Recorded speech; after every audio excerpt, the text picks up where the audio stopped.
Hello everyone and welcome to KHA Homeopathy Study Group Pro Bono webinar hosted by Kavitha Holistic Approach. Before we start, we would like to have Professor Regina from Brazil to chant Gayatri Mantra, please. Namaskaram. Om Bhurvat Swaha Tat Savitur Varenyan Bargo Devasya Dhimahi Jiyo Yona Prachodaya. Many blessings to the universe. Thank you. Thank you so much, Professor Regina. Hello everyone, and I would like to take privilege to say that our KHA study group is very unique homeopathy pro bono study group from the United States of America, which formed to unite world-renowned practitioners throughout the globe. KHA's mission and vision are very unique: to inspire young homeopaths, mentor, provide excellency for educational purposes using holistic approaches via webinars, which provide professional continuing educational homeopathic credits for practitioners. We follow the principles of classical homeopathy and invite speakers for HNI accredited webinars. We value and treasure the human collective as our honorable peers. We provide merit certificates for spreading the light of homeopathy worldwide, while celebrating stage 4 cancer survivors through our inspirational book talks. These webinars are for educational purposes only and see expert homeopath for treatment.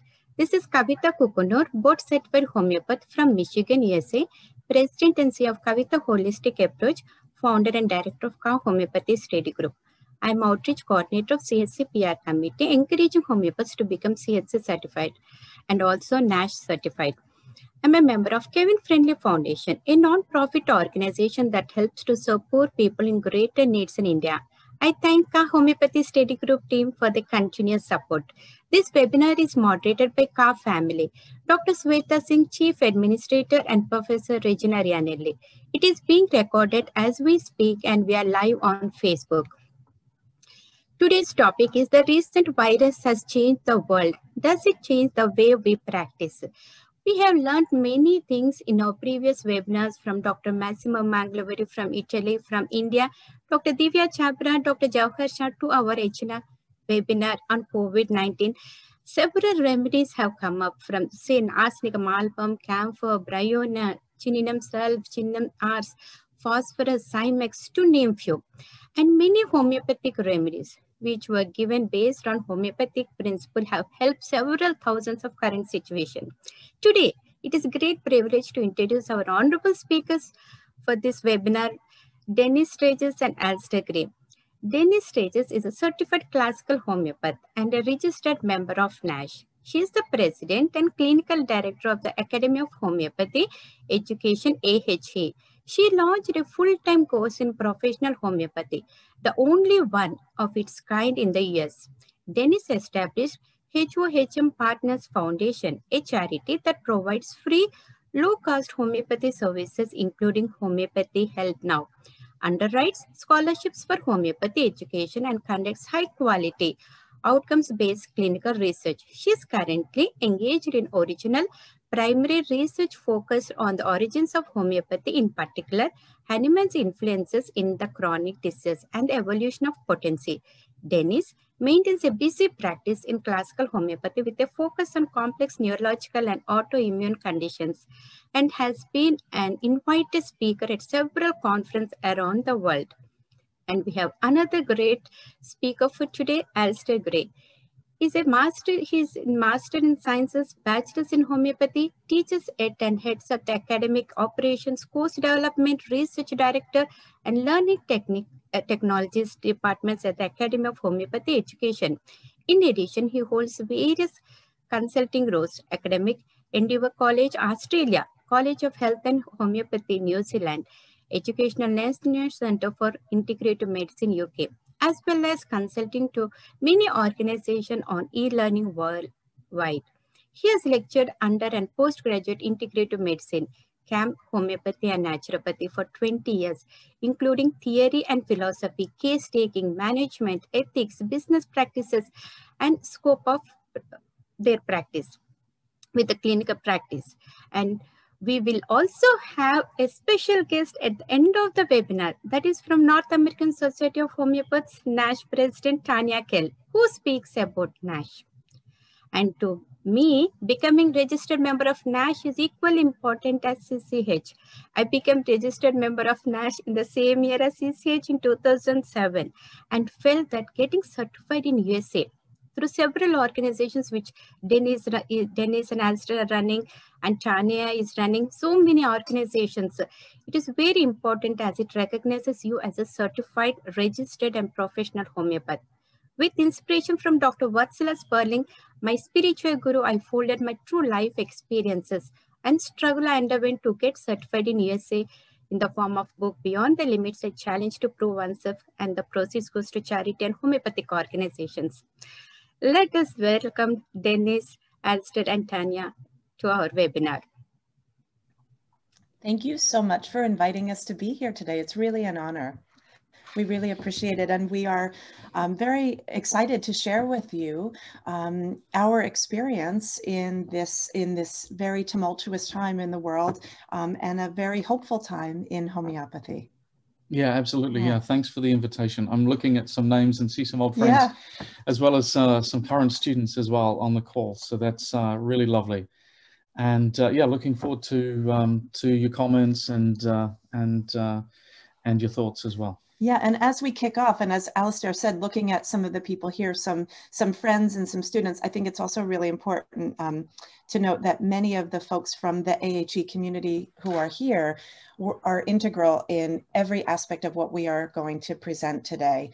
And as you'll see, this network that we have created couldn't be done without a village, and I'm really happy to see many of them here and hope we can honor them through this presentation. So should we start sharing? Thank you so much. Yeah, I'm going to share the screen and we're going to get started here. Let's get a wriggle on. All right. How's that? Let me make sure I can see you all and my screen. Kavitha, will you give me a nod that you can see this? You've got it. Okay, good. So this is the beautiful flyer that was sent out to introduce our talk today. And here we go. So the current virus has changed the world. How will it change how we practice homeopathy? What do you think? Will it? Well, it has. And I think from my perspective, I'm finishing a PhD at the moment on the intersection of learning technologies and education in relating to homeopathy in particular. And the current situation has already changed the world. In fact, the world was already changing, right? And that this is the end of the first phase of the digital age. And of course, we're a part of that. So from that perspective, homeopathy practice has completely transformed in the last 10 years, last 20 years. And competency with digital technologies is a critical part of that. So from my perspective, it's already changed. It really has. And this is, I love when we have an international audience because we sort of feed each other to understand what the challenges are in each of our respective countries. And we work together to potentize our experience by knowing what has been successful or not successful in other parts of the world. And that's one of the things that we want to bring today. And so the way that we are going to present to you is through an old business school model called a SWOT analysis. Love it. Yeah, where we look at strengths, weaknesses, opportunities, and threats. And I chose actually this image of people wearing masks because I think it represents one of the aspects of the current situation that is polarized. Is it a strength to wear a mask? Is it a weakness? Is it an opportunity, or does it pose a threat? And I think when we can be flexible in our understanding of concepts, when we can think about things from multiple perspectives, that's how we grow and that's how we move forward. Well, it's actually homeopathic because as we engage in this public health crisis, we're of course looking to all sorts of other measures in addition to our beautiful homeopathic remedies to elicit our response and to work with clients. I totally agree. So our presentation is, I don't even know that we're going to mention a remedy today. And I know for some people are going to just tune right out now. Sorry, this is not about what remedy fixes what problem. Nope. And I think the way that you'll see that we approach homeopathy in general and problem solving in particular is to do this very thing, to do a SWOT analysis and also to potentize ourselves by understanding where this information comes from. So anytime, for those of you who have heard us lecture before, you'll see we're not remedy first. We are philosophy first and theory first and practice first. And so what we're going to do today is we're going to approach everything from the idea of the SWOT analysis. We're going to potentize it by underscoring how the philosophical principles support what we do. And then finally, and perhaps most importantly, show evidence for why that's important. I know you're the evidence guy. There you go. Yeah. I'm the evidence guy. So as we do this, we are going to do our SWOT analysis seen through the experience of Homeopathy Help Now. And I know many people have heard about Homeopathy Help Now, and after today, many more people will know. But it's actually become the Homeopathy Help Network, which we'll talk about down the road. But and that really reflects opportunity, that what started out as the solution to, or at least a way to engage in trying to find a solution to a very challenging contemporary problem, has resulted in opportunities beyond our wildest dreams. Are you going to talk about the history of it? Yes. How it started? That's where I was going to start right now. Oh. What do you think? Yeah, proceed. Okay.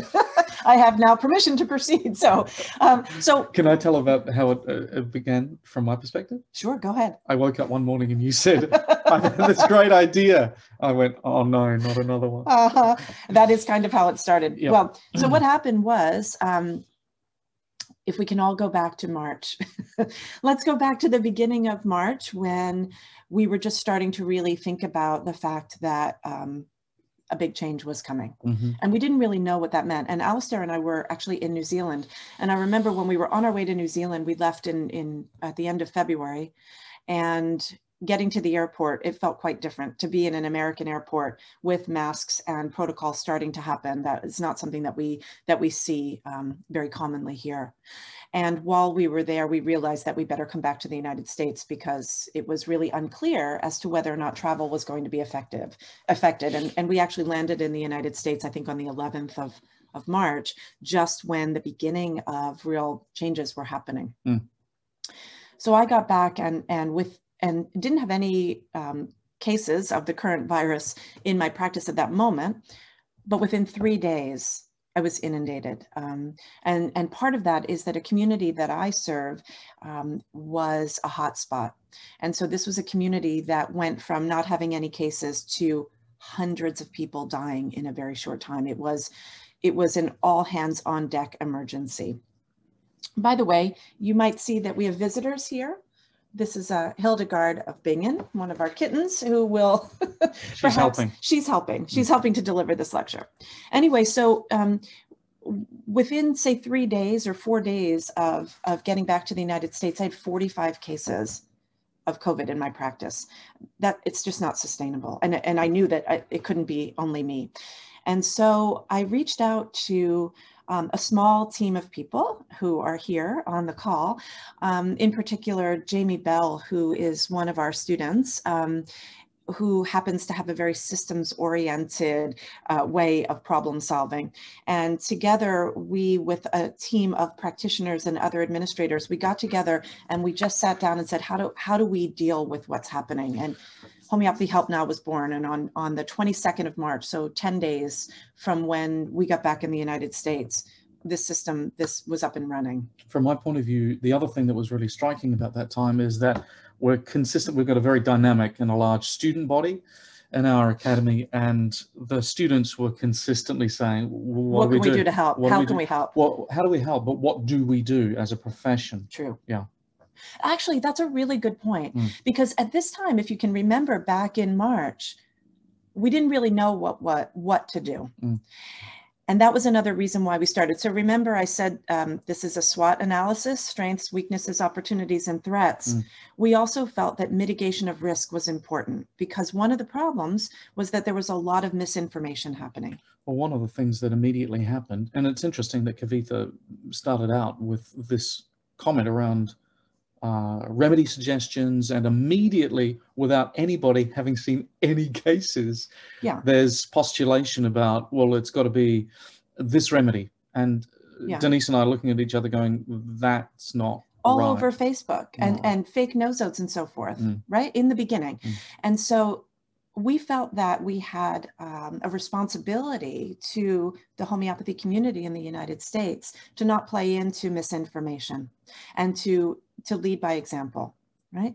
And so Homeopathy Help Now was born to do a few things. Obviously, we needed to provide excellent homeopathy and ensure safe and positive outcomes. We need to do that. You know, for some of you, I have a little bit of homeopathy envy for our Indian friends, because homeopathy is such a part of your culture, homeopathy education and practice. And in America, we, you know, I often joke that we are a 210-year-old emerging profession here in the United States. And since the Flexner report was published in 1910, the Flexner report being a philanthropic effort to increase the quality of medical education, homeopathy didn't fit the bill because we didn't need to provide the same services that allopathic education did. And what happened was there weren't homeopathy schools here for 100 years. Maybe a little less than 100 years, but it still really affected the way that homeopathy was seen. So we went from having homeopathy colleges and hospitals to having people keeping us alive. So for us here in the United States, ensuring that positive experiences, safe outcomes are what is communicated to the public, it's a real mandate. So with that in mind, with that underscoring it, we wanted rapid response. We needed to get remedies to people as soon as possible, and we needed to collect meaningful data. Right? Fair? Absolutely. And to be fair, to be true, our actual goal was to change the world. And this is just this cup that you see there. That's a cup that everyone on the Homeopathy Help Now team has as a reminder when they're doing this hard work, that they're not just working to help one person, but they're working to change the world. And I have to say that we were inspired by philosophy, and I think it's important to really give a shout out to Jeremy Scher here, because I think, you know, Jeremy has done a lot of amazing work in homeopathy, but he's had a singular focus on epidemics and understanding the philosophy of epidemics in a way that I don't really know anybody else that has focused on it in quite that way. You know, I'm sure there are people who have been interested. This has been the influence that has been really important to us in particular. So we want to really thank Jeremy for just constantly putting out the education about epidemics, about epidemic prescribing, and for the actual work that has been done to prove this out in a contemporary setting with the work that he and his team and Camilla have done in Tanzania and in, you know, and in the surrounding places in Africa. So where we start here is with speculation. So there was a lot of speculation that happened. There was nothing other than speculation at the outset. It was, from an emotional point of view, it was kind of bewildering and a little embarrassing that there was so much communication on public forums, in outward-facing communications, that the community, that homeopathic remedies using community could see. And because people said it with authority, the genus epidemicus for COVID-19 is X, Y, and Z.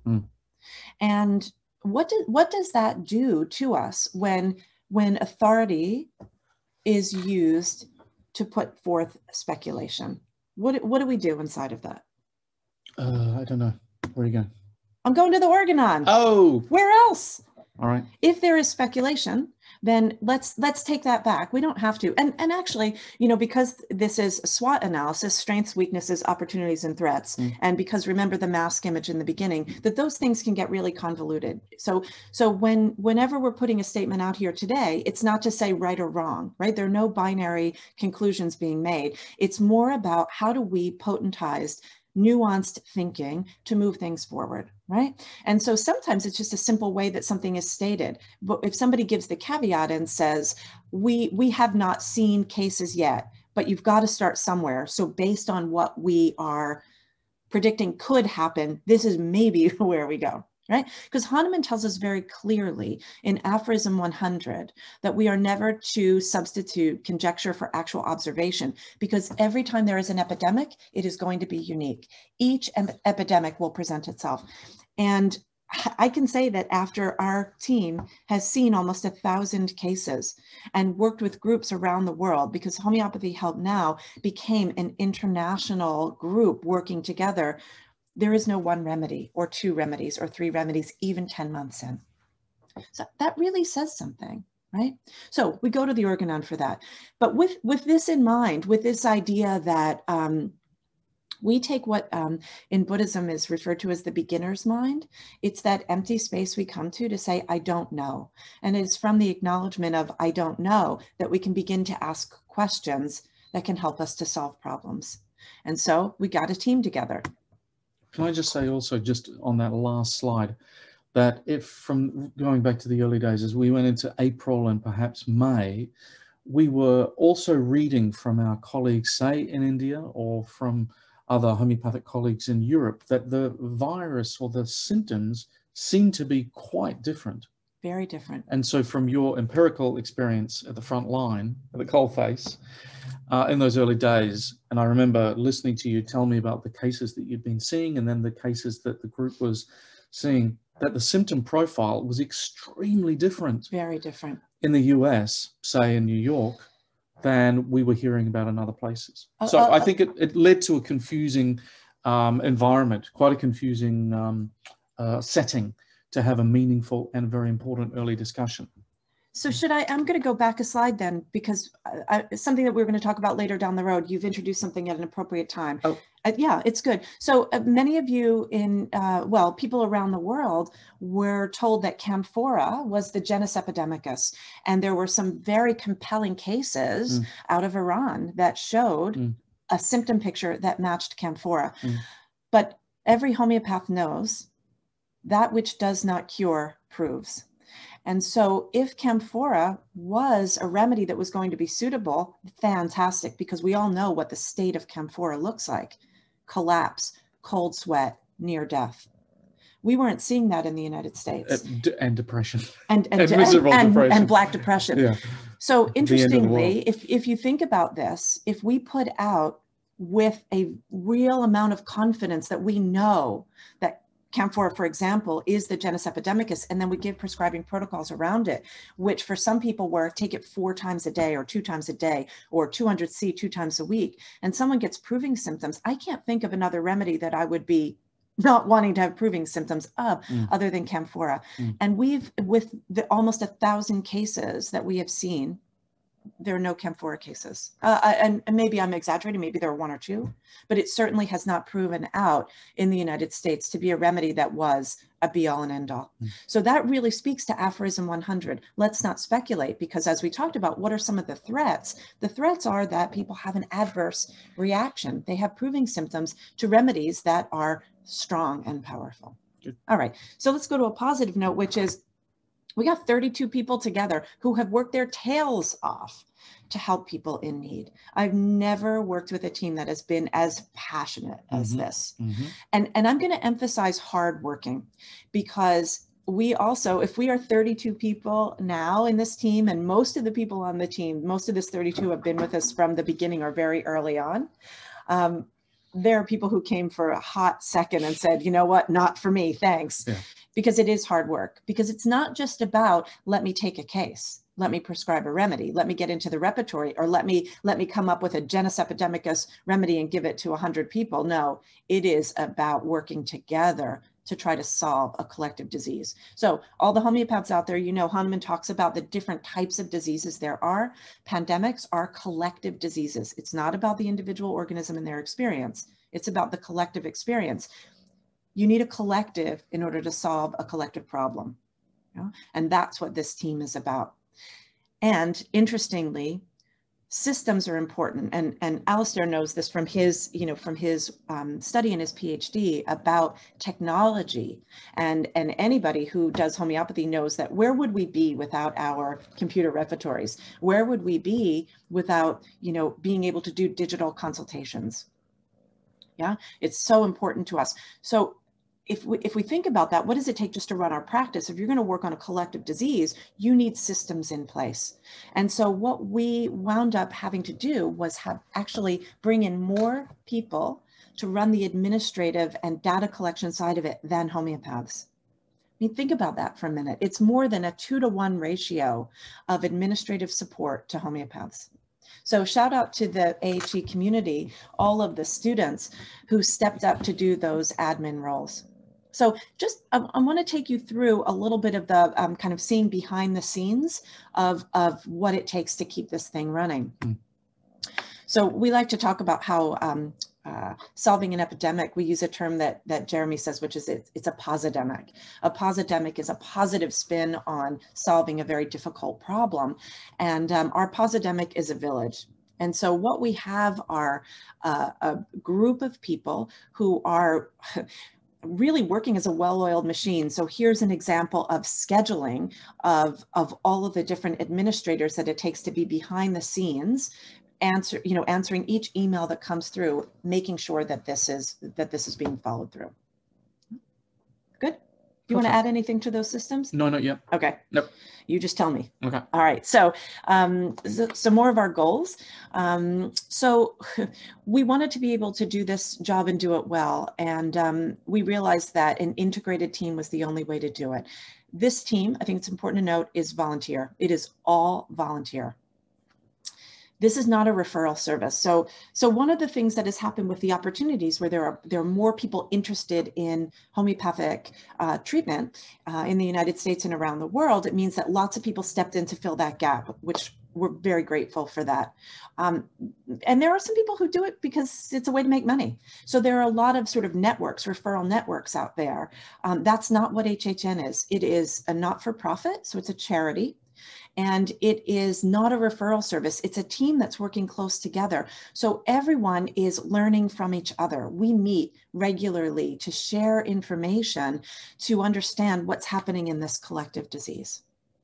And we know that you've got to work quickly. And so having a tight team where people can refer to one another, hey, can you take this on for me? Can you do this? Can you do that? Means that you've got to be working smoothly. You've got to have systems together. And so we have adopted as much technology as we could get our hands on, using real-time communications systems. Like this is something that's called Slack. And it is kind of like texting on channels so that you can share information in real time. Also, thanks to, as I mentioned before, Jamie Bell, who is she is our systems goddess, looking at what is the workflow? How do we see how a case goes from a person falling ill to getting their remedy, and how do we collect the data in the end to make sure that we close that loop? We put together systems so that we could, everyone would know the process, because when things are hot and heavy, you got to work quickly.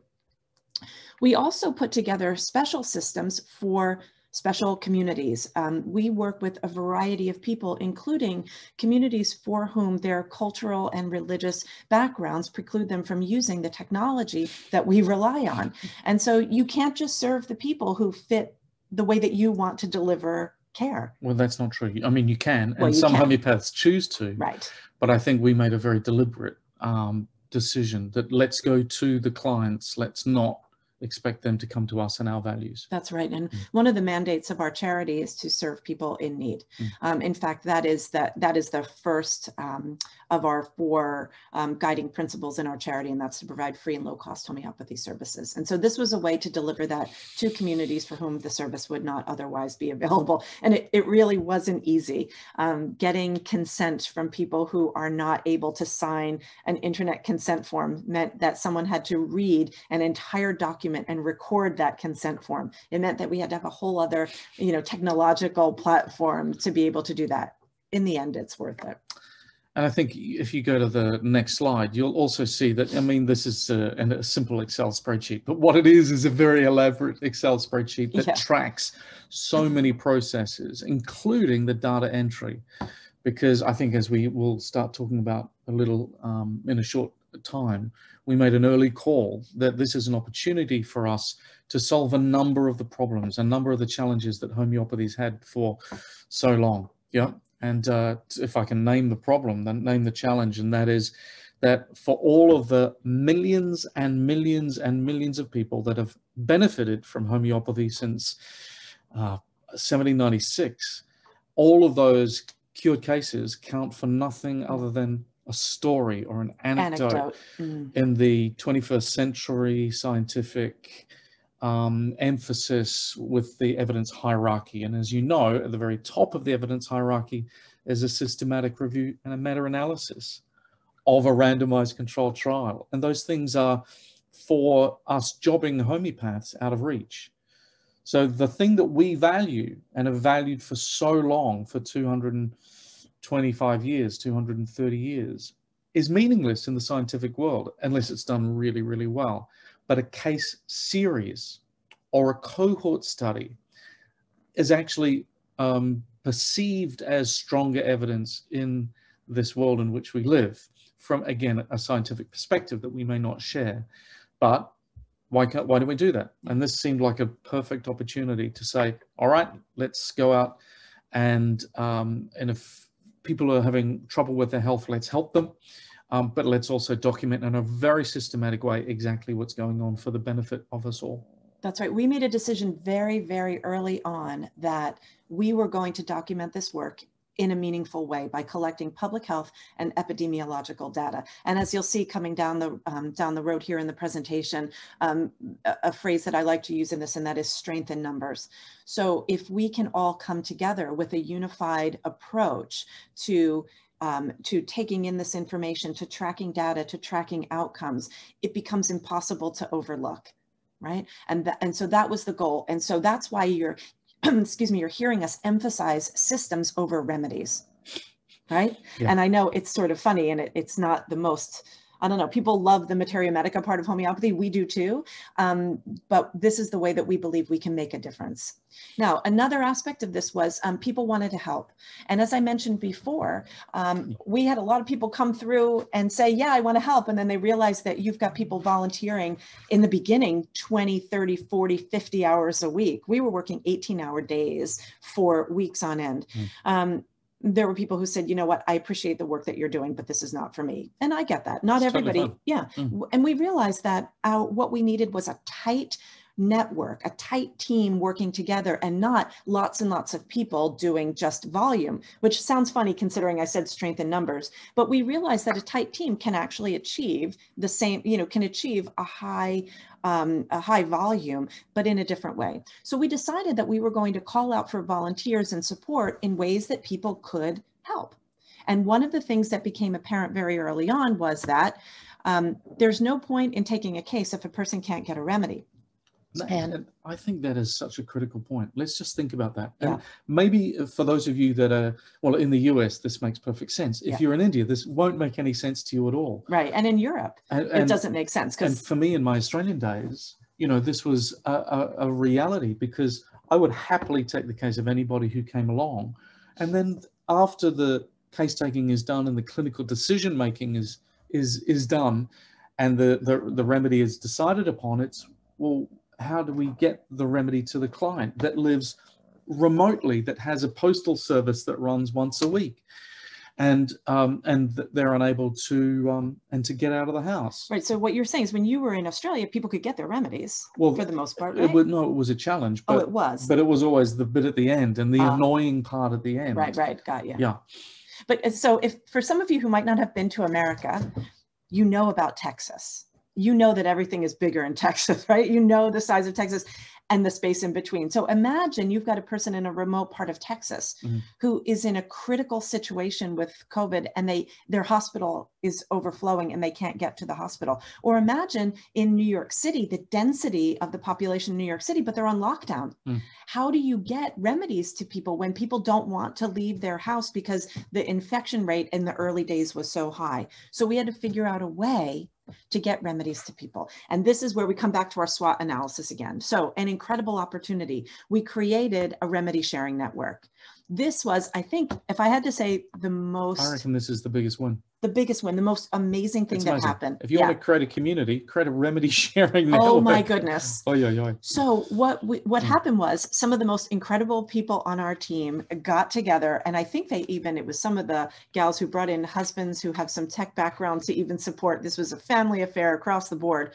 They created a map with like pulsing hotspots on it to show who had what remedies where, and then how do you get the remedies to people. So there was a time when we were using charities who were delivering food and medicine to people. They were delivering remedies. We had people who were driving hours to deliver remedies to people during a pandemic. People would put their masks and their gloves on and they would take these remedies because they were doing it from Can I give that some context? Yeah. So there's a sick person, let's say in rural Ohio, a remedy has been selected for them, but the nearest person who has that remedy, the nearest pharmacy that has that, or repository of those remedies, is 2 hours drive away. And we had volunteers that were getting in their cars, driving through the winter snow, no, the spring snow, and delivering and going above and beyond. Yeah, putting their kids in the back seat and driving with their children to do this in service of someone else. So many stories like that. It was amazing. But so remember, we're doing a SWOT analysis here. So for all the good, there are some challenges. And so why, because there was another thing that happened in the United States that we left out, and that is some of the main pharmacies, homeopathy pharmacies, had no remedies. This is a weakness. This was a weakness. Yeah. This was a big challenge that we faced, because there are concerns about whether or not homeopathic remedies will remain available in the United States. And so consumers who love homeopathy, so these are not homeopaths, these are just regular folks, bought full pharmacies. I have spoken to people who have more remedies than I do by tenfold.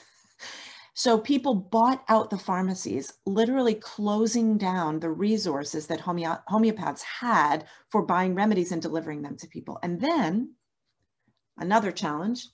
Pharmacies rely on pilules to be able to impregnate, to be able to send to sick folks. If consumers have bought every remedy on the shelves or from the online store, what are professionals to do? How do we access those remedies? And pharmacies shut down for more than a month, 2 months maybe, at the height of the pandemic. Yeah. The main homeopathic pharmacies in the United States were closed because the consumers had bought out all of the remedies. So this was a problem, and it's another problem that we have to be mindful of, and that is another strength of the digital age is making education available for all who want it. So people were listening to webinars, were watching videos, they were hearing, oh, camphor, 200C, great, I have it. I have 200C, I have 1M, I have 10M. You couldn't get camphor. No, so we had people out there who were taking remedies. Who didn't need them. They didn't need them, but out of fear, because we all know, this isn't a judgment, this is reality. When you're scared, you do whatever. And there is a false narrative out there that homeopathic remedies are safe, full stop. And I think everyone here knows that it is. Homeopathic remedies are safe, comma, when used appropriately. So we had a problem in the United States where we had just regular folks who had full pharmacies who were listening to webinars and taking every remedy that would come to them. We call these people the Tic Tac Club. And I don't know I think Tic Tacs are available worldwide, right?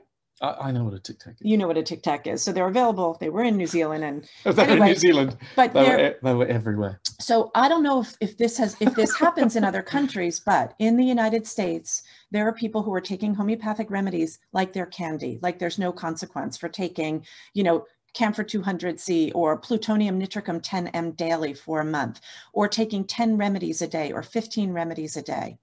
And I will say that of all the things that we faced in our helpline, the hardest cases to crack were people who we say are members of the Tic Tac Club, who had taken remedy after remedy after remedy after remedy. And then they turn up on our doorstep saying, I'm really sick. Now, of course, we feel compassion for these suffering people. We also have to worry about the risk. What happens if someone has a poor outcome and they report that? That is a big threat to homeopathy in the United States and potentially around the world, right? The bar for us is much higher than it is in allopathic medicine. I mean, how many poor outcomes are there from acetaminophen or paracetamol? Yeah, but for homeopaths, even with our diluted remedies, our potentized and dynamized remedies, we face a much higher risk. And so this is, in our SWOT analysis, what we feel to be the biggest threat that's happening in homeopathy in America. And Kavitha, that is the title of a really good webinar or panel discussion at some point. I would say, you know, let's bring together folks from different countries to talk about the challenge faced, the clinical challenge that we face, because people are taking too many remedies in ways that they've never done before. Now, it might not be an issue in Germany. It might not be an issue in South Africa. It may be an issue worldwide. It's definitely It's a big issue here. Yeah. And because we are probably the country that's at the edge with, you know, how can homeopathy, the interest in homeopathy is amazing, right? And so we want to support these consumers that want to manage their own wellness. That's great. I mean, what in America was always called the domestic prescriber, right? This is what kept homeopathy alive in the days when we didn't have homeopathy schools, when the hospitals were closed. But now that that interest has increased, how do we work together to do this safely, to avoid poor outcomes? Yeah. So we're actually looking for international support on that. Anybody who has information, how can we really harness the energy of interest in homeopathy safely? Anyway, so let's go back to how the process went. In the beginning, it was a drama. Oh my goodness. But it was exciting, right? You know what it's like. You're working from adrenaline. It's do or die. And it's interesting that this was a true acute, right? What is a true acute? Hahnemann says acute is something that you're either going to get over or you're not. You're either going to fix it or you're going to die. Well, that's where we were. It was as if we were all in the aconite phase as the world was starting to go on lockdown. And at that phase, with the virus, symptoms were clear. We were having really good success because it was very acute. You give the remedy, you either get a response or you don't, you move on. And it was just a fast system. So this is March and April and a little bit into May. Yep. This is the difficult days we saw around the world where New York was in real strife. Then we got to phase 2. Phase 2 was kind of our comfort zone. That was where we had seen enough cases. We had a working genus epidemicus. We had like 20, 30 remedies, and it was kind of nice. The case numbers were going down. It was manageable. And then something changed. And this is something that isn't being talked about very much in the homeopathy community, other than what remedies are you giving for long haulers? And so we want to pull this back to philosophy. Because what's happening when in the phase we are now, it's an acute into chronic. Is it something in between? What do we do now? You just said something that you want to say it again. Yeah. So the term that Denise just used there were the long haulers. It's a reference to a truck. Is that a truck? Oh, it is. Oh yeah, I didn't really think about that. Okay, so it's a metaphor. This is a person that is still dealing with more and more and more symptoms and the sequelae of an infection. And this is unexpected, and it is now being talked about more and more and more in the scientific peer-reviewed literature. As now months into this situation, we've got in all aspects of medicine infections that are still infectious folks that are still really struggling. It's really tough. And this meant a lot to people who were working on these cases regularly. How do we, both as a group, grow from that that pace that we were working on? Then you have to ask the questions, are we still working acutely? Does the genus epidemicus concept still apply when people are not having acute presentations? How do we understand that? So this was a really interesting evolutionary time, because it was the evolution of our processes, but also of our thinking. And once this became clear that we weren't going to have an epidemic like Hahnemann had in cholera, where he comes up with 3 remedies for the 3 phases of the disease and it's done, or in the early days of scarlet fever, this time it's belladonna, the next time it's aconite. It just wasn't that simple, because it's changing. And it was changing geographically. It was changing, right now we're having people who are acute again, but then there are some people who are coming on with almost chronic symptoms from the outset, and it didn't fit with what we were understanding from the sort of basic view of Hahnemann's theory of epidemics. Can I just say that? Because I think that's really important. The Harmonian directives you're going to read them, aren't you? Actually, some of them. Yes. But the Harmonian directives around the 1805 scarlet fever epidemic is so clear. And when it comes to the later cholera epidemics in the 1820s and 1830s, they're so incredibly clear. And the famous 3 remedies were the suggested remedies that made up the different phases of the condition. So simple. Once you learn them, once they've been articulated to the community, then you can do amazing work. That's right. But not this one.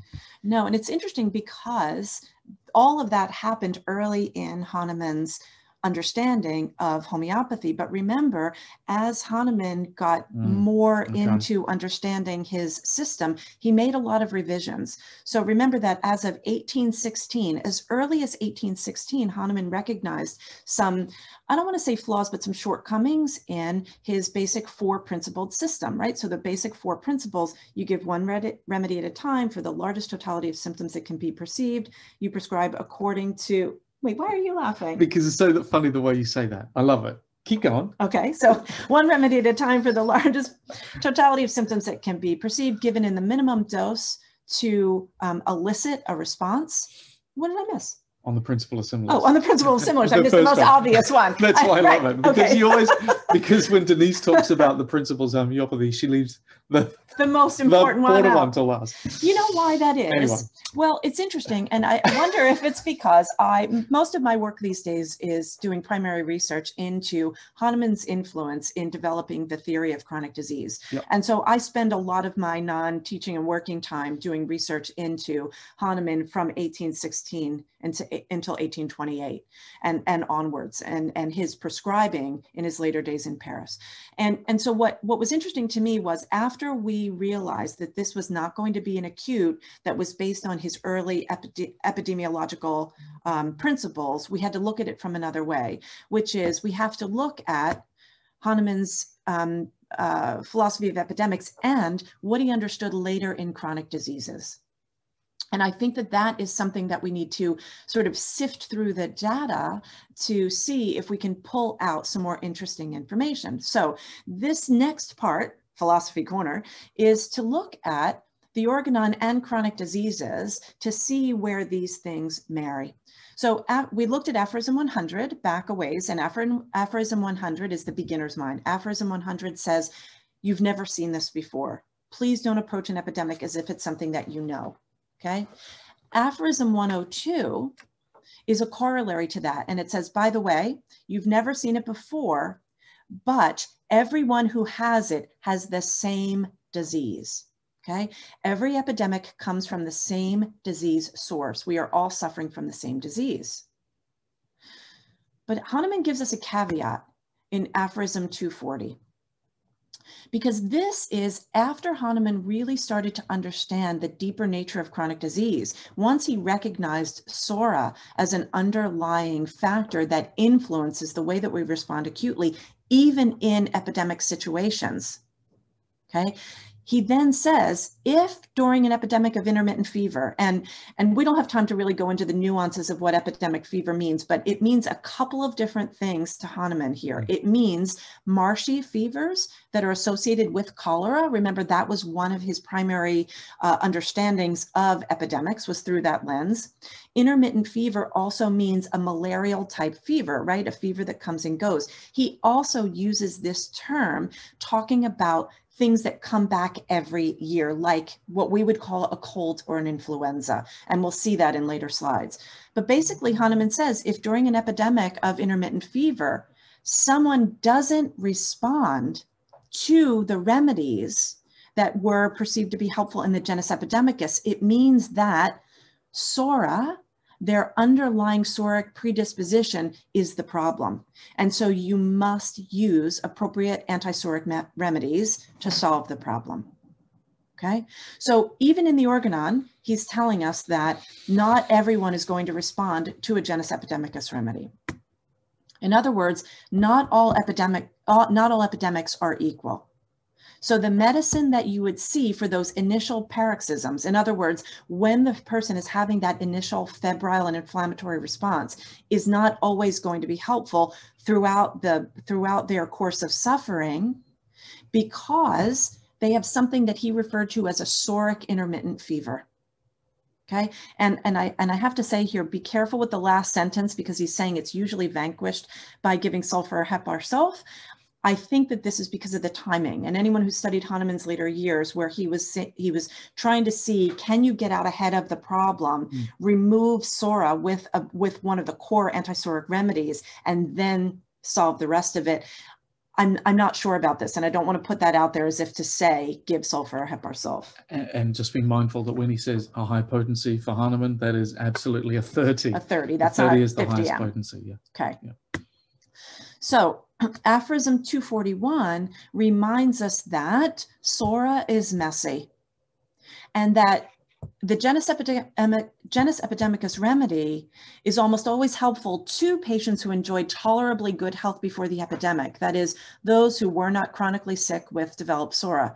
And something that, you know, everyone knows now, someone who's going to succumb to COVID is likely someone who has an underlying chronic issue, diabetes, heart disease, and so forth, or the medicines, the allopathic medicines that are given to mitigate those issues. I mean, in the United States, you're hard pressed to find a middle-aged person who's not on one or more allopathic medicines. And Hahnemann is saying that this is a contraindication for the principle of the genus epidemicus to work. Now, let's go to the chronic diseases, my favorite place to be. Hahnemann is revisiting his epidemic theory through the lens of chronic disease. And we see this in the footnotes that are on page 132 and 133. Okay. And this is where he says intermittent fevers, and remember, we talked about intermittent fevers in the Organon, these appear almost every year in a somewhat changed form. And he says, since I've learned how to cure chronic diseases and maladies by getting rid of Sora, I realized that the epidemically current intermittent fevers, they're every year different in character and their symptoms, and almost every year require a different medicine for their specific cure. And he gives lots of remedies there that can be useful. So this is hearkening back to aphorism 100. Okay, it's always new. You must always approach it in a new way. So that when we come out and we say, before we've ever treated a case of a virus, that we know the genus epidemicus or the prophylaxis, we are not just in violation of aphorism 100, but also to where Hahnemann's reminding us in the footnote on page 132 and 133. Now, there's something else that's kind of fun that comes out of that. And that is Hahnemann, I think, did he have a crystal ball? He did not have a crystal ball. Are you sure? Yeah, I am sure. But I think it's interesting that Hahnemann also predicted that we were going to have the hydroxychloroquine debate. Now, I don't know if this happened around the world, but basically a quinine, or a quinine as some call it, derivative was touted as the cure-all for COVID-19 in the United States. And there was much controversy about it. But Hahnemann says in Chronic Diseases on page 132 and 133, that there is one exception to the non-antisoric remedies. In other words, acute types of remedies. He says there's one exception to something you do not give in this situation, and that is China, or a derivative of quinine. That is the exception to the rule, because it will make the case too difficult to cure. I found that amazing. What do you think about that? I think it's interesting. It is, isn't it? I just love that. Yeah. So chronic disease geeks, you can go have a look at this and just have a hydroxychloroquine moment for yourself. Yeah. But this is, in terms of opportunities, you know, here we sit in a situation where I know for myself as a homeopath, I'm not anti-allopath.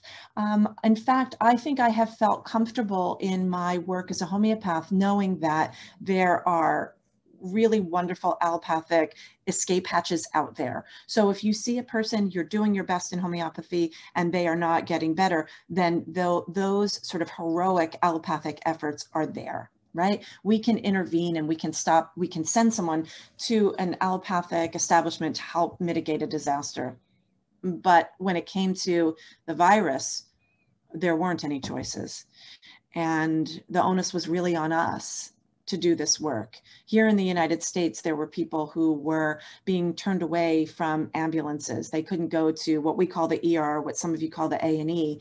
A&E? Mm-hmm. Yeah, because there just wasn't space. Where it's happening again here. So that meant that, you know, the allopaths are saying they don't have any specific antiviral or immunomodulatory therapy for treatment of COVID-19.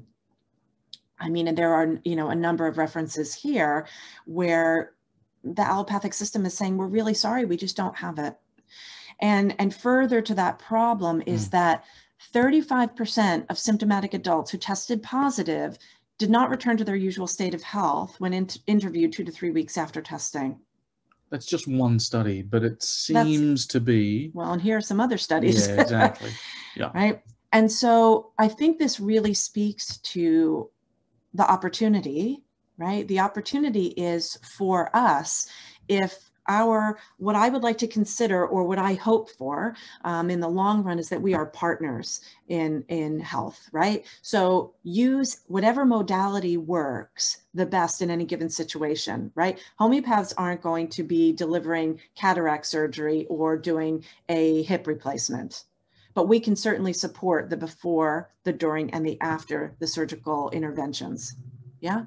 In the same way, allopaths struggle with COVID-19, or they struggle with certain chronic autoimmune issues for which the only option is a suppression of the immunological response, whereas homeopaths have great success with that, right? So this is a situation where we have great opportunity, because at Homeopathy Help Now, 89.1% of our clients found full recovery, and 69% of the cases were resolved in 15 days or less.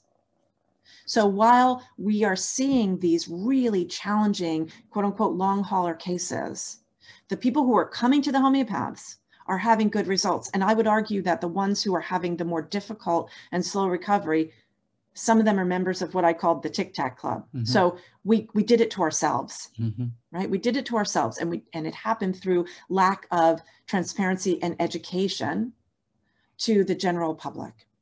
Right? So an opportunity here is, how do we work together to change that situation? If we can make it this good, how do we make it better? So one of those ways is through collecting robust outcomes-based data, right? We've got to do this together. And we have developed systems for that.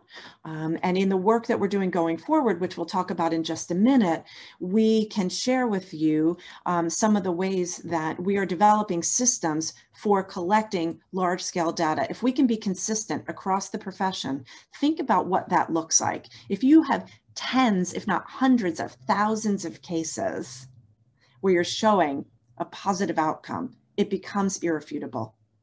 And that's very different than it was 200 years ago, 100 years ago, or even 50 years ago. And this is a way that we can take the opportunity of technology and international communication to make that happen. Okay, so that is strength in numbers. Large-scale data collection plus teamwork equals changes in public perception. I think that's the moral of the story. I think it is too. So let's look at some of this data. Yeah. So maybe, shall I talk to some of that? Yeah, do you want to talk to it when we get to some of the... Oh, okay. Yeah. Go. All right. So as of December 4th, we've seen 2 days ago, our team has seen more than 890 cases. So that's, depending on how you look at it, it's a small number or a big number, right? I mean, it's kind of both. But it is, no, seriously. I mean, it's a very small number. And it's a very large number. Yeah, yeah, it is. Okay, so now some of this data that I'm going to show you is because we're still crunching the chunks of data, and Alastair drives what we call our data angels, which is a team of people who work with the practitioners to extract the outcomes information and to plug it into the different portals, the international portals that are collecting this data. So if we go back to your model, one of the weaknesses of what's gone on in the homeopathy world is that there are a number of other organizations or institutions that are thinking similar thoughts. But of course, they've come up with different questions and come up with, therefore, different methods to go about their studies. And for example, one of them, Clifford, is a fantastic idea being driven by the Radar Opus crew, and looking it's a great question, but what they're looking at is the reliability of rubrics to determine the probability. It's such a good question, the probabilities of success in a specific clinical treatment. And of course, we want to contribute to that, but that's not the question that we're asking. In the same way that we've contributed all of this information to a number of other portals, the AIH, the American Institute of Homeopathy, and the HealthGot Institute, which is the research institute that's run out of the National University of Natural Medicine in Portland. And there's great initiatives taking place all around the world. However, that's one of the strengths, but also one of the weaknesses because of the different questions that are being asked. However, for us, if we just look at the fact that we took 5 months data, we started writing on the 22nd of August, and we took 5 months information. We had, at that stage, 573 cases. We have reported on 305 of them because 184 of them are still in treatment. And were at that time. Were at that time. There's two interesting numbers there. 184 folks are long haulers, and 84 of those folks came to the helpline, but on initial consultation, it was realized that your problem is not a virus problem, your problem is a chronic problem or something else. Right. I want to add to this because Alastair brought up such an amazing point about the lack of consistency in the questions being asked and how that results in different data being, being provided. There's another weakness in the data collection and reporting, and that is the first remedy that is often given isn't necessarily A, the remedy that you want to give, or B, the remedy that resolves the case. That's exactly correct. And this is a problem. So what do you do if the remedy that you believe the person needs is ozone, but the remedy that they have available, which is a fine second choice, is phosphorus? You give phosphorus. So that's a homeopathic practitioner-driven research project versus a research project. Yeah. Yeah, and it's not a criticism of the Clifford project at all, but the reality is that we've got many cases in our clinic for whom the first remedy or the best match couldn't be given. It wasn't available. So we had to give the second best. We had to give what a person had in their kit or was available at their local health food store. And the problem, so there's a downstream effect to these problems because, you've got groups like the AIH, the American Institute of Homeopathy, which is all medical doctors. And they are, that data that goes in as the first remedies that were given means that allopathic doctors who are dabbling in homeopathy are looking at these remedies as if they are the first choice. And they're looking at a limited pool of remedies. So some of the software and the systems that have been subsequently developed as a result of the research that has been collected, they are not relying on accurate data. They're relying on first remedy given because of convenience and availability rather than appropriate remedy given that may have had a better outcome. So you see, in terms of our SWOT analysis, one of the opportunities turns out to be one of the challenges. For sure. Now, of those numbers, we said that 184 are still considered active, and that's really important because these are the long haulers. Those are the folks that have had symptoms for more than 30 days, 45 days, and are still undergoing treatment, or at the time of writing, we're still undergoing treatment. As well as that, this is interesting to me. I love this. Well, you talk to this slide then. Well, as of our first data review back in July, 83% of the clients that contacted us do not have an existing relationship with a professional homeopath. And again, from the SWOT analysis perspective, this is so interesting. So on one hand, it suggests that when people might not be thinking of working with a homeopath when something happens that is really challenging their health, they are willing to consider any and all options. So a modality that might have been off the table or seeming like quackery to them, when there are no other options available, all of a sudden becomes a possibility. So it suggests that COVID-19 is bringing new people to homeopathy. We Well, love that. We would love to have other teams report on that particular point. Yeah, that would be interesting. But there's another maybe not as awesome thing, which is, can you go back to that slide for a second? Oh. And that is going back to the Tic Tac Club. There are a lot of people that are home prescribing, that are taking matters into their own hands. And because there aren't clear guidelines between what is appropriate for home prescribing in terms of acute and self-limiting conditions. So everyone should have aconite and arnica and apis in their medicine chest. But there are people who are taking on complex medical issues in their own hands. There are people who are in the United States referring to themselves as homeopaths who are treating their family and their community for issues that are chronic. So a lot of people got well ahead of themselves and got themselves into challenging situations during COVID. And again, as we talked about in terms of threats, and many countries, you don't have this because homeopathy is a more regulated, profession, but it's, as we say, a blessing and a curse, right? So our greatest strength could be our greatest downfall if people are self-prescribing for conditions that are not appropriate to be self-prescribed on. Another issue that we found is that, interestingly, in this part of the world, in a profession that does not attract male clients, 36% of all clients are male-bodied. So that's very interesting. And of course, that could indicate yet another arena for us to start working in.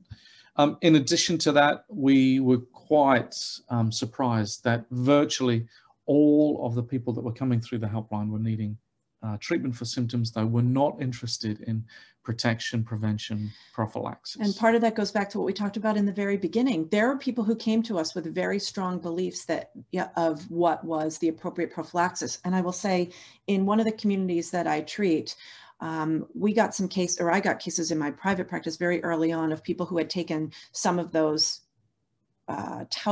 remedies touted to be prophylactically oriented, and they were in much worse shape, both because they had taken dose after dose after dose of camphora or tussilago, and they wound up with some more challenging symptoms, and also because they waited too long. So some of these people were taking these remedies with the belief system that they were going to help them get better. We got them 2 or 3 weeks in when their symptoms were already at a level of complexity that made it much more challenging to unravel.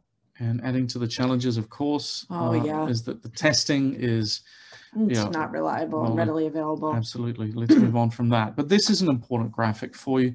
This says that 50% of the folks that came through the helpline had been sick for less than 5 days. And so it suggests that a good number of folks are turning to homeopathy help early. And of course, you can see that there's a spread there. There are many outliers, but that's an interesting graphic. As well as that, have a look at this one. The days from first treatment to resolution. How long did it take? And on average, it says 16 days. You can also see that the outliers are bringing that figure further down the track. But we are getting 30% improvement within 5 days. We're getting 25% improvement within 10 days on top, in addition to the 30%. And so I suppose if we drew the line at 2 weeks, how are we doing at 2 weeks? We've got resolution of, 55, that's 70% resolution after 14 days. Another interesting way that we looked at the numbers was to look at how long did it take. It's not so much how long, but how much contact did it take. Now, it all depends on how you define a consultation. Right. This was interesting. But it took almost 6 consultations to resolution. Now, that's an important one, isn't it? And, I have to say, as a practitioner, I think that's low.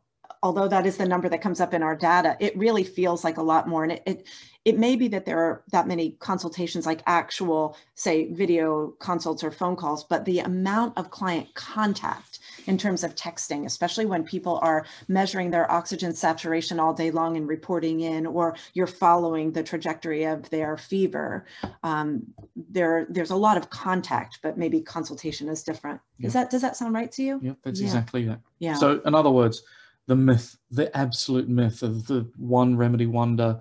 You know, let's brush it to one side as a concept. The simillimum is a concept. It's not a reality. We do our best. And this was also confirmed to us with looking at the 986 prescriptions that were given in those 5 months. For, let's say 50% of them, 50% elicited some improvement. 19% one-hit wonders, fantastic. Resolution after one remedy. But the reality is that in a complex situation like this, we do our best. We are always pattern matching to the best possible outcome that we can, best possible remedy that we can think of. And it's also sobering that 14 or almost 15% of those prescriptions elicited no improvement at all. And in fact, you can see down the bottom there, 2.3% a negative reaction. And I think that this has to do with, as we looked at on some slides back in our philosophy corner, that, you know, Hahnemann is saying that if a person is not responding to the remedies that theoretically are appropriate to that genus epidemicus, and we've got a bucket of remedies that are good, that are working, but the people for whom there is not an improvement or a reaction, it's the activated Sora. It is that deeper chronic disease that is coming up that is making it very difficult to treat. And I think that also speaks to that 83% of people who do not have a homeopath that they regularly work with, that we don't have a baseline for these folks.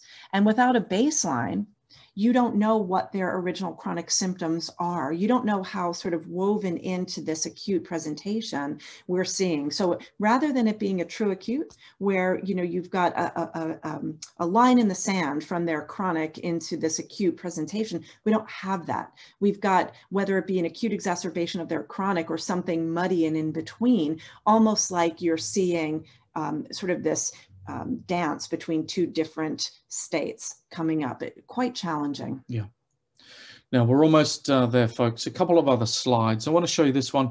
The final outcome at, the outcome at the last opportunity we had to engage with these clients. We had full recovery at 70%. And that's important. We had partial recovery, another 6.5%. We did have a couple of hospitalizations, but those were in all instances, situations where no remedies were able to be got to the client. There was one death, again, a situation where no remedies were taken. This one down the bottom here, it says 21%. And the 21% is an important one because it didn't matter how many times we reached out to a client that we'd had contact with, 21% of them did not communicate with us. And so we've put those in the unresolved category. Now, you probably know from your own clinical work that most people that don't recontact you end up saying, well, why would I bother? Right, I was better. I was better. But we've been very conservative with that number and put it in the unresolved category, no communication, unresolved. And then lastly, looking at it from a broader helicopter perspective, the outcome of all treated clients were at 70%, much better, reported 5.2%, and then that unknown category. This is just a slightly different question we asked in our data collection, but essentially saying the same thing. All right. So all in all, this is great, right? This is a really positive experience that people are having with homeopathy. And remember, for those of you who live in countries where homeopathy is just taken as another form of medicine, the hurdle is much higher in the United States. So for us, we have the burden of proof is much greater. So we really want to make these positive outcomes well known. We need to track them and share them. To that end, we've put together a group that is collecting testimonials from our clients. We're asking them for written testimonials or little short videos if we can. I think that's going to be very important when we're starting to present data. We've had some of the Facebook groups that are really just amazing with helping to push forward classical homeopathy and scope of practice for the home prescriber, people like Mary Aspinwall, who have been just doing a great service in letting people know about Homeopathy Help Now, and also putting out the testimonials both on her website and providing them, or on her Facebook group and providing them to us. So here we go. How will these responses that we've done change the way that we practice homeopathy? And as Alastair said, these changes have already happened, but let's talk about that. One thing that I want to point out again is that Homeopathy Help Now, which is now the Homeopathy Help Network, is not a referral service. This is an all volunteer group of professional homeopaths who are doing the prescribing and students of homeopathy who are supporting the effort. So as of today, there were 880 cases taken by the volunteer team. 140, just out of, you should know, were referred out as chronic. So we had 880 cases come in, 140 of them were seen separately as chronic cases. But 62% of the work that has been done has been for free. We don't charge for our services. It's you can give a donation if you would like, and we keep the cost down. We keep it lower than what a person would pay. In America, we have what's called a copay, where you have insurance and then you pay something on top of it to your doctor. We tried to keep it at that or below that. And we encourage people in our community to give back. You know, this homeopathy is, it's a beautiful modality that for those of us who are awake and are listening are given this incredible opportunity to work with simple substance, to work with this power that resides in all of these substances that when it is prepared appropriately helps to ease the suffering of mankind. And we really believe strongly that that should be given freely as needed. And so the foundation that we run, the first mandate is to provide free and low cost homeopathy services. So at the Academy of Homeopathy Education, our teaching clinic is a part of the foundation. It is a not-for-profit charitable initiative that both serves the purpose of teaching homeopaths and providing free and low-cost services to people who need it. And we just encourage people in our community to give back. I think it's really important. I was doing a little practice audit, and more than 25% of my practice is pro bono, or is consultations that are given for free. And I know that that's not something that everyone needs to do at that percentage, but when we can, I think when we give back, it sort of ups the energetic frequency of what is available with homeopathy. Anyway, so what does the future depend on? Working nationally and internationally. I mean, look at this group. We've got people from all around the world listening to this. How do we pull our resources? How do we pull together so that the data is consistent? How do we make sure that we are all speaking the same language when it comes to homeopathy? Another way that we can do that is to rely on theory and philosophy, not speculation. You know, homeopathy is a thing. And I believe that Hahnemann understood something very, very important. He unlocked the secret to giving life where life was leaving an organism. He understood how to treat acutes very early on, but when it came to working with chronic disease, that was cracking a big mystery. And so I believe that it's a mandate for homeopaths to really understand what we do, to not speculate, to not take shortcuts, but to actually learn the work. And if we can do that, then we can help more people. Short-term solutions are short-term solutions. Systems and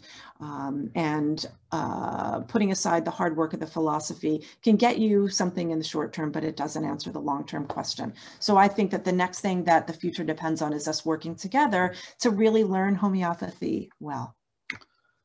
And collecting the data. Collect the data and appreciate the administrators who make it happen. So exactly. The Homeopathy Help Now team has become the Homeopathy Help Network. And it's great. It's, you know, talking about the SWOT analysis, this is taking an opportunity and making it better. So because we had gotten so many requests for services, we now are able to offer an acute care internship for our students. So anything that comes through the helpline that is non-COVID related is those acutes are able to be treated and the data collected in the same way as we're doing for the COVID clinic. And we're also able to provide chronic care services. So that same teamwork environment is now available to a larger group.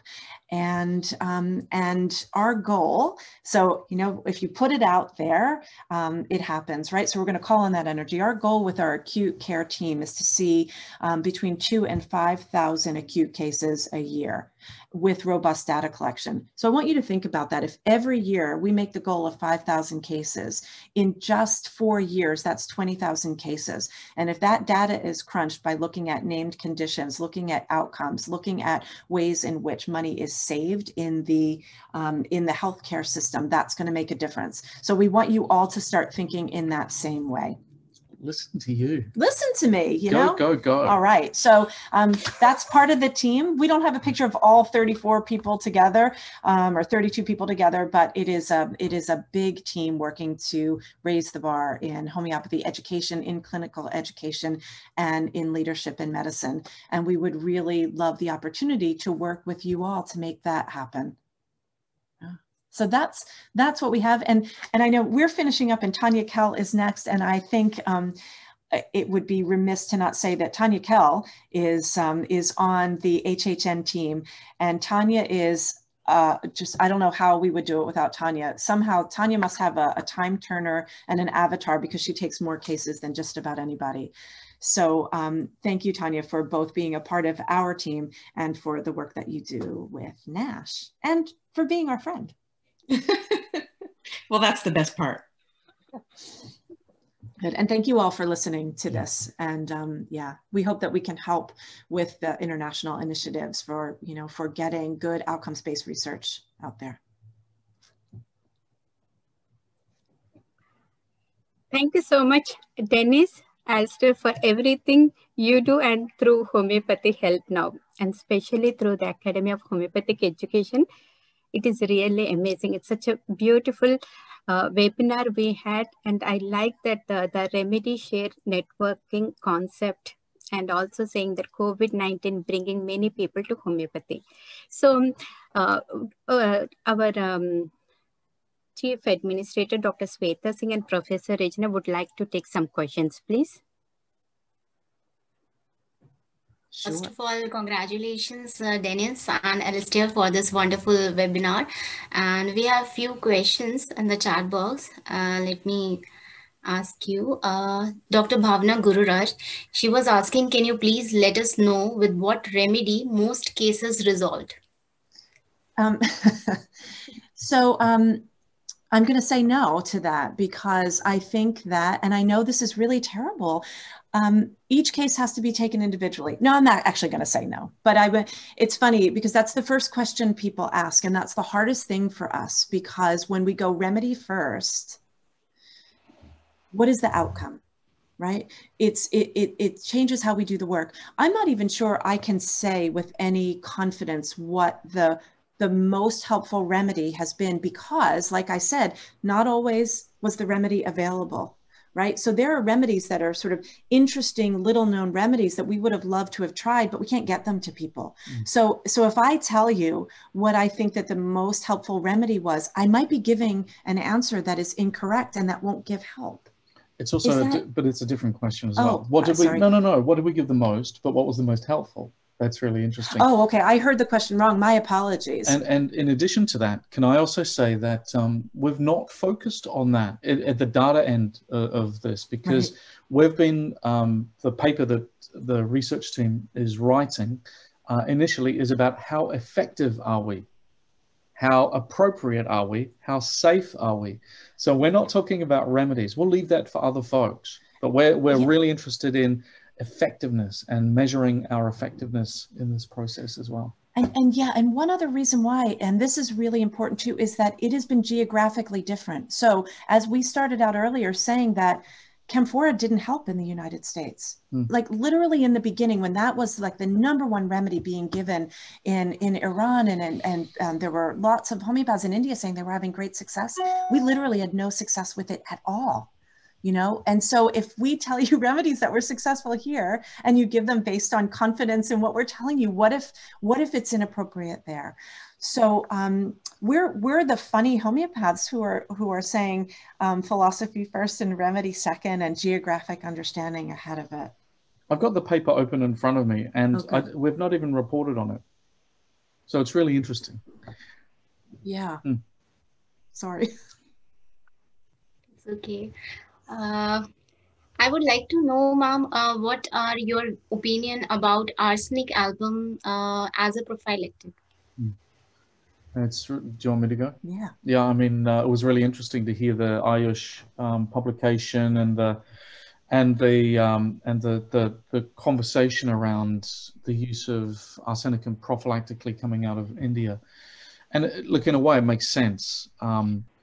You're dealing with what's the consequence of that being? The consequence of it is that you can't buy arsenicum because everyone's bought it and so many people are taking it. But I wonder, you know, about, I mean, I think it's amazing that has had such great success in India, or at least what we've heard is that there's been great success in India. So the question is, would that have been successful, you know, in other places? So arsenicum aconite has been the remedy that has been most useful prophylactically here.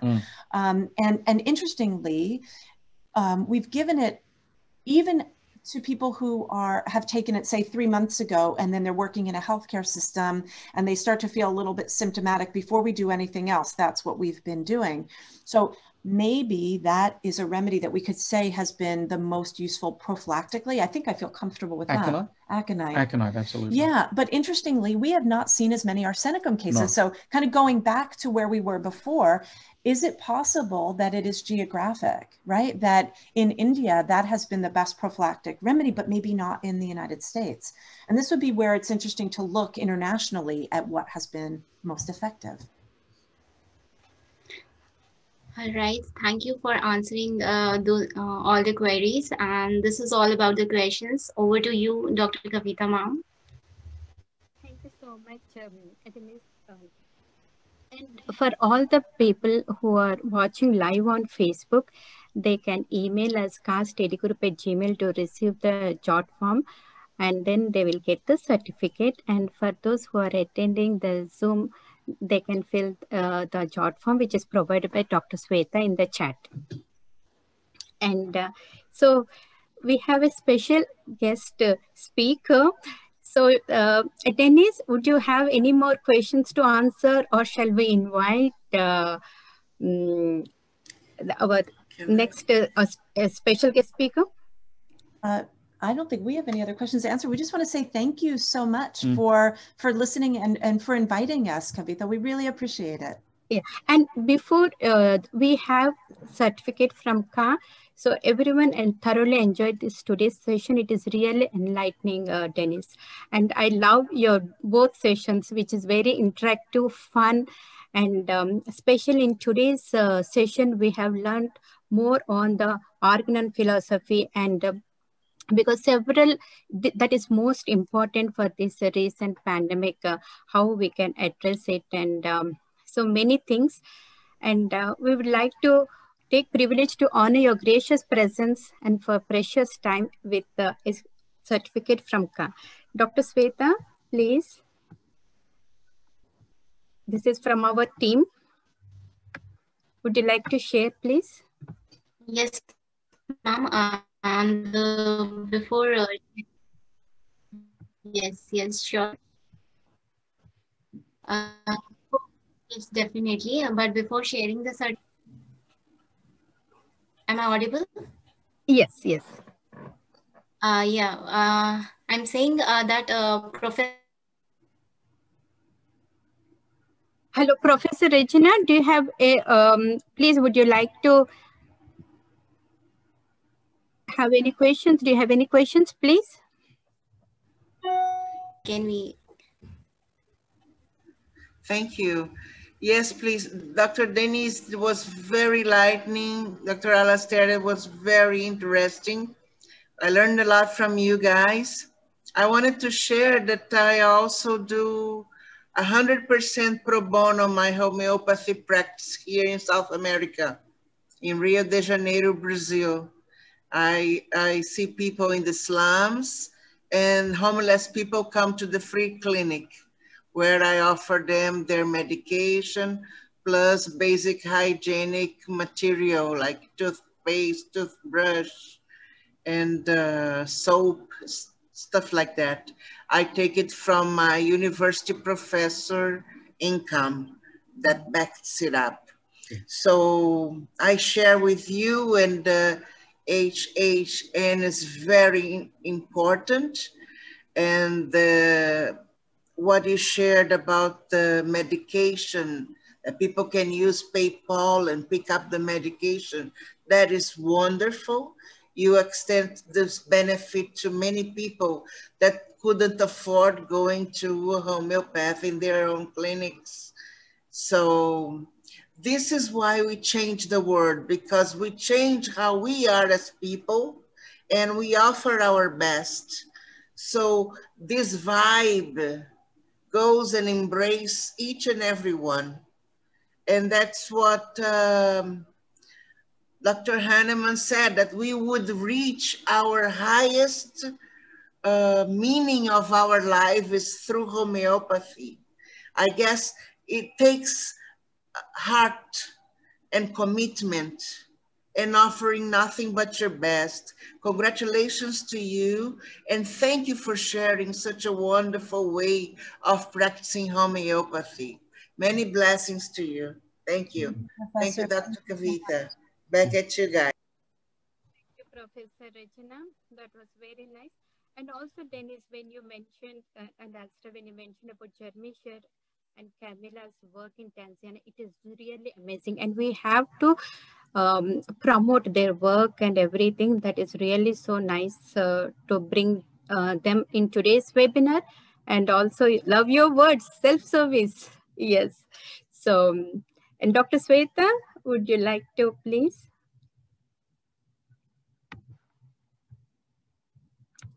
Here you go. Thank you so much for your gracious presence and your precious time in sharing this knowledge, Denise and Alastair.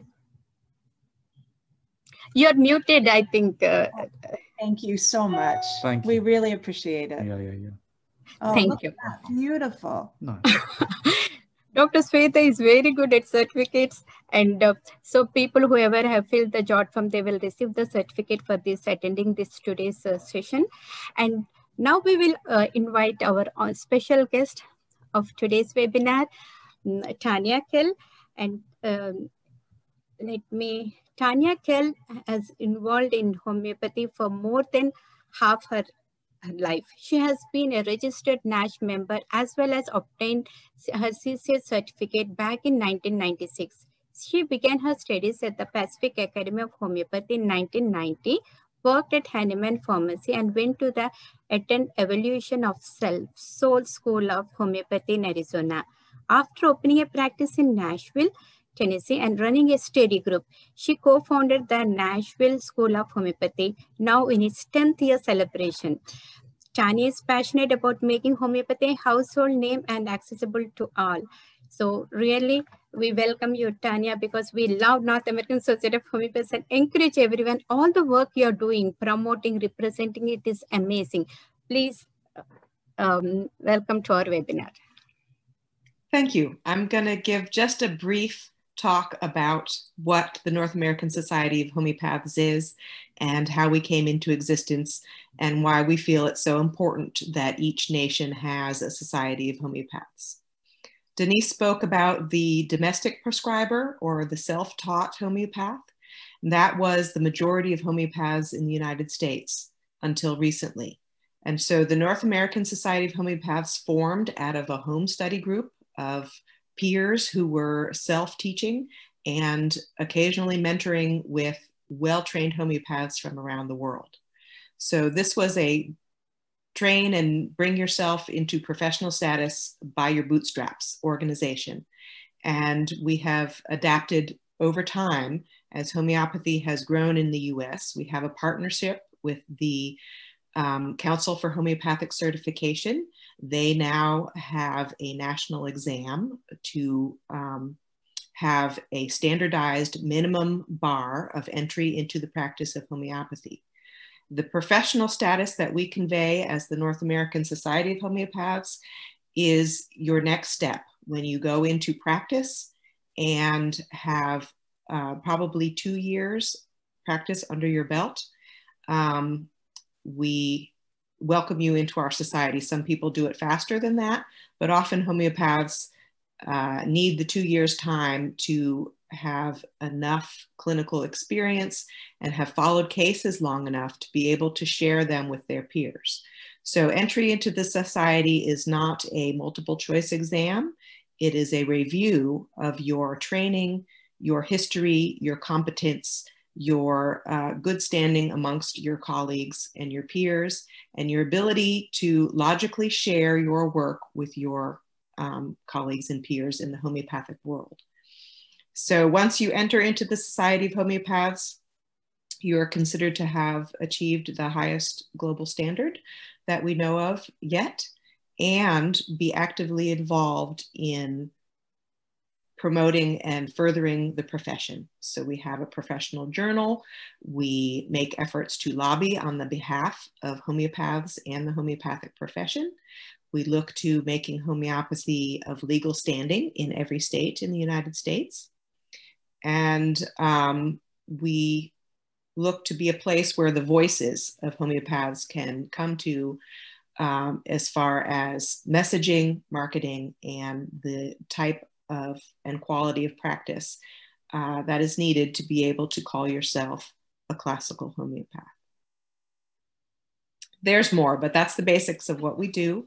And we appreciate being in a position to speak with other heads of homeopathic associations around the world, to be able to go to international meetings and to see how very dynamic the homeopathic profession globally is. And it's very interesting for me to personally travel the world and be able to connect and speak the same language, so to speak, as people from all over the globe, that there is a common thread amongst all homeopaths from many different and diverse trainings, that they do get to the same place and the same understanding of what the mechanism of health and disease is. And so that's who we are as an organization. We are the voice of homeopathy, hopefully in the US, and we hope to have a cohesive yet diverse practice and a cohesive voice that includes as many professionals as possible. And Tanya, we have different kinds of memberships, right? Like associate member, registered member, so they can, depending upon what they are interested at, the student or practitioner, they can join. Right, so we have a listing of quality educational institutions, some of which are ACHINA accredited and some of which are not yet, but the quality of student that they put out, we feel is reasonable. And we allow those students to become RS Home if they can demonstrate that they have completed their coursework. And again, that they can demonstrate the quality of their work to their professional peers on a consistent basis. So as the transition from that was the only way to become a qualified homeopath was through peer mentorship and self-study and webinars and seminars from around the world, as we now transition into a beautifully structured and method of education that is curated by ACHINA, and then there's a standardized test that all graduates can take through CCH. As that transition happens, NASH is sort of straddling both worlds.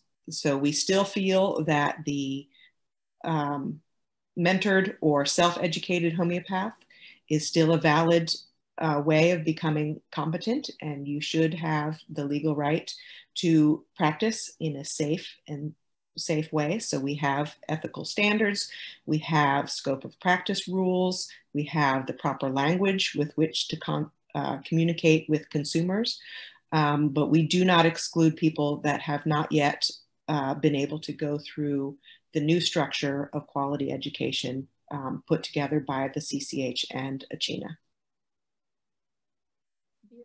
And how one can reach Tanya if they want to learn more about NASH?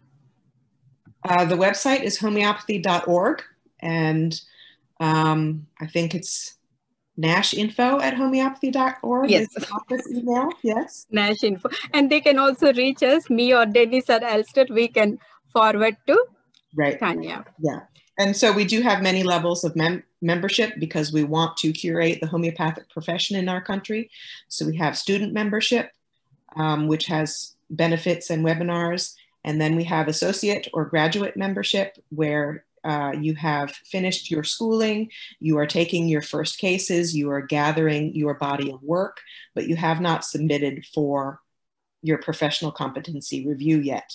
And so it goes student, associate, and then RS Home, which is registered homeopath, is our levels. Sometimes people who just love homeopathy and want to be connected to us join as associates, but that's a minority. Really, those are the 3 levels as you move up in your experience and your education. And also, Tanya, the American Homeopath, that's a beautiful journal, highly professional, and that is from the NASH. So that is nice to know. Right, and we'd like to get those articles onto the internet, so when medical students from other professions hear the word homeopathy and are trying to research what is this, or if they're given assignments, write a paper on homeopathy, which some universities are starting to do, that they will be able to access our high quality articles. Thank you so much, Tanya. And I would say I'm a proud member of NASH since 2007. Yes. So, and Dr. Sweta and Professor Regina, do we have any questions for Tanya, please?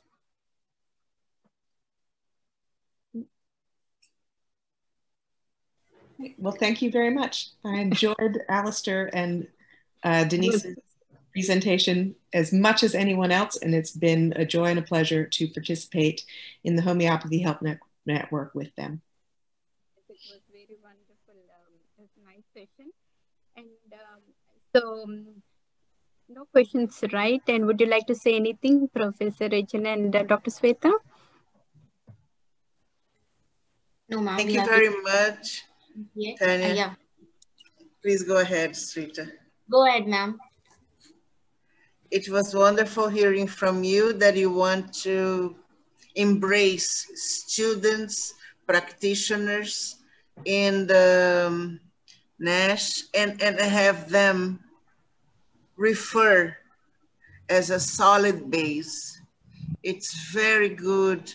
We appreciate your effort, and we say long live for your deeds that are blossoming in practitioners of homeopathy, the energy medicine. Many blessings to you. Thank you. Thank you, Professor Regina. And Dr. Sweta?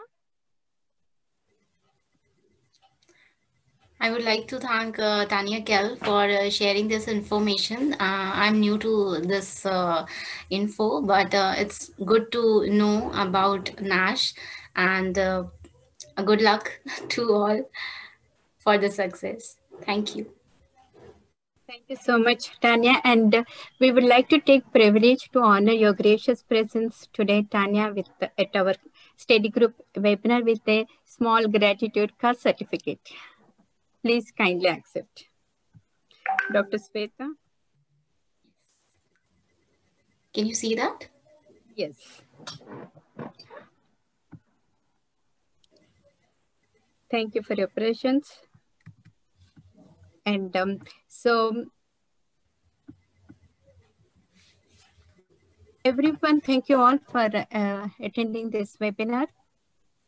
And we would like to announce the upcoming event on December 20th at 9 p.m. India time, which is 10:30 a.m. Eastern. We have 2 speakers, Dr. Kritiksha, who speaks about tautopathy in homeopathy practice, and Dr. Ajne from Liga Medicorium, who speaks about LMHA and how important it is. And thank you once again, Denise, Alastair Gray for here, and Tanya Kell with your gracious presence. And it's a wonderful webinar. And I thank our Homeopathy Study Group team for the continuous support. We have many volunteers with us today, and we appreciate their presence and everyone's undivided attention and their presence. So Dr. Sweta, would you like to say anything more, please? Yeah, I'm thankful to our speakers, Dr. Alastair, Dr. Dennis, and Dr. Tanya, and to all the viewers. And we have a lot more interesting webinars in queue, and you can get all the information. You can visit our website, kavithahomeo.com, and you can reach us at kstudygroup@gmail.com. You can follow our social media platforms, Facebook, LinkedIn, Twitter, Instagram, for all the information. And you can subscribe our YouTube channel with the name Kavitha Kukunur to get all the recordings of all webinars, previous webinars, and hope to see you again. Thank you so much for joining us. Anyone would like to have one or two questions? Please, you're most welcome before we wrap. Hello, Dennis and Alastair, Tanya, are we good? All good. All good. Take care. Yeah. Wonderful. Thank you. Thank you so much. Okay then. Bye-bye. Have a beautiful day. Stay healthy and happy until then. Thank you all.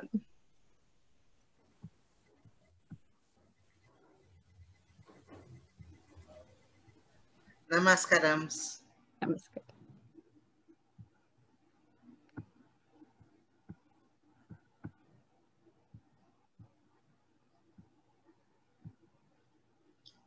Beautiful.